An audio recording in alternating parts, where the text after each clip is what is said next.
കൃഷ്ണ ഗുരുവായൂരപ്പ ശരണം. പൊന്നുണിക്കണ്ണൻ്റെ ഉഷപൂജ അലങ്കാരം രാവിലെ 4 മണിയോടുകൂടി മലർനിവേദ്യം കഴിഞ്ഞ് ശ്രീകോവിൽ നട തുറന്നു. പൊന്നുണിക്കണ്ണൻ അതാ ശ്രീലകത്ത് പുഞ്ചിരിച്ച് നിൽക്കുകയാണ്. നെയ്വിളക്കുകളെല്ലാം നിറഞ്ഞു കത്തണുണ്ട്. അതിൻ്റെ ശോഭയിൽ പൊന്നുണിക്കണ്ണൻ്റെ പുഞ്ചിരിക്ക് കൂടുതൽ കൂടുതൽ ഒരു ഭംഗിയുണ്ട്. പൊന്നുണിക്കണ്ണൻ്റെ തിരുമുഖം ചന്ദനം ചാർത്തിയിട്ടുണ്ട്. നെറ്റിയിലൊരു സ്വർണ്ണഗോപിക്കുറി അണിയിച്ചിട്ടുണ്ട്. ചെവിയിൽ ചെവിപ്പൂക്കൾ വെച്ചിട്ടുണ്ട്.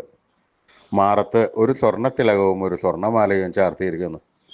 പെണ്ണിന് കിങ്ങിണി കെട്ടി പട്ടുകോണകമെടുത്ത് ഒരു വെളുത്ത പട്ട് ഞൊറിഞ്ഞുകൊടുത്തിട്ടുണ്ട്. വലത് കൈയിൽ ഓടക്കുഴലുമുണ്ട്.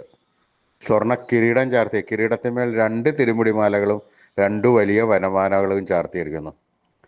അങ്ങനെ സുന്ദരനായി പുഞ്ചിരിച്ച് നിൽക്കുന്ന ആ പൊന്നുണ്ണിക്കണ്ണനെയാണ് നട തുറന്ന സമയത്ത് ഭക്തന്മാരെല്ലാവരും കാണുന്നത്. ഭക്തന്മാർക്കെല്ലാവർക്കും സന്തോഷത്തിൽ ആറാടി ആ പൊന്നുണ്ണിക്കണ്ണൻ്റെ തിരുനാമങ്ങളും ചൊല്ലി കണ്ണൻ്റെ അടുത്തേക്ക് അതാ ഓടി ഓടി ഓടി ഓടി പോണു.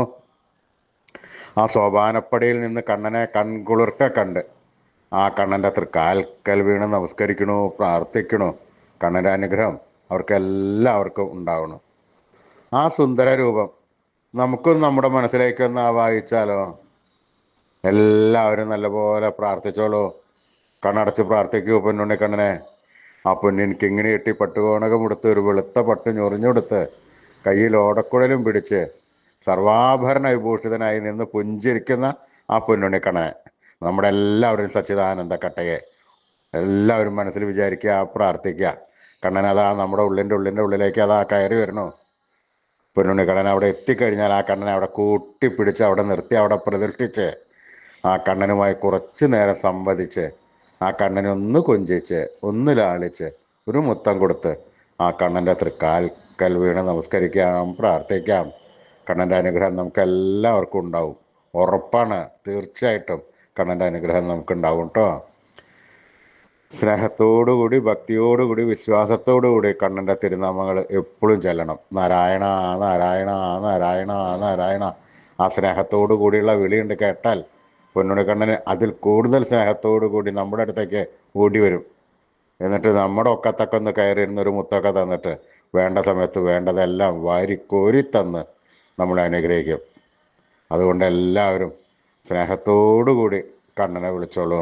കണ്ണൻ്റെ തിരുനാമങ്ങൾ ഉറക്കെ ജപിക്കുക. നാരായണ നാരായണ നാരായണ നാരായണ നാരായണ. കൃഷ്ണായ വാസുദേവായ ഹരേ പരമാത്മനെ പ്രണതക്ലേശനാശായ ഗോവിന്ദായ നമോ നമ. കൃഷ്ണായ വാസുദേവായ ഹരേ പരമാത്മനെ പ്രണതക്ലേശനാശായ ഗോവിന്ദായ നമോ നമ.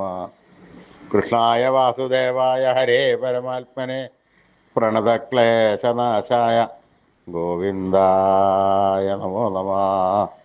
അച്യുതാനന്ദ ഗോവിന്ദ അച്യുതാനന്ദ ഗോവിന്ദ അച്യുതാനന്ദ ഗോവിന്ദ. ഈ നാമത്രയ മന്ത്രം എല്ലാവരും ദിവസേന ഉപാസിക്കുക. നിത്യവും ഉപാസിച്ച് കഴിഞ്ഞാൽ നമുക്ക് ആയുരാരോഗ്യ സൗഖ്യം, സർവ്വസമ്പൽ സമൃദ്ധി, സർവ്വ ഐശ്വര്യം, സന്തതി പരമ്പരകൾക്കെല്ലാം ശ്രേയസ് ഉണ്ടാവുന്നതാണ്. ഋഷീശ്വരന്മാർ തലമുറകൾ കൈമാറി തന്ന ഈ അമൂല്യനിധി നമ്മൾ കാത്തു സൂക്ഷിക്കണം. വരും തലമുറകൾക്ക് നമ്മളത് കൈമാറണം. അവരെ കൊണ്ടും ഇത് ഉപാസിപ്പിക്കണം. ഈ കലികാലത്ത് ജപിക്കാൻ പറ്റിയ ഒരു ഉത്തമമായ മന്ത്രം കൂടിയാണിത്. അതുകൊണ്ട് എല്ലാവരും ഈ നാമത്രയ മന്ത്രം ജപിക്കുക. അച്യുതാനന്ദ ഗോവിന്ദ അച്യുതാനന്ദ ഗോവിന്ദ അച്യുതാനന്ദ ഗോവിന്ദ.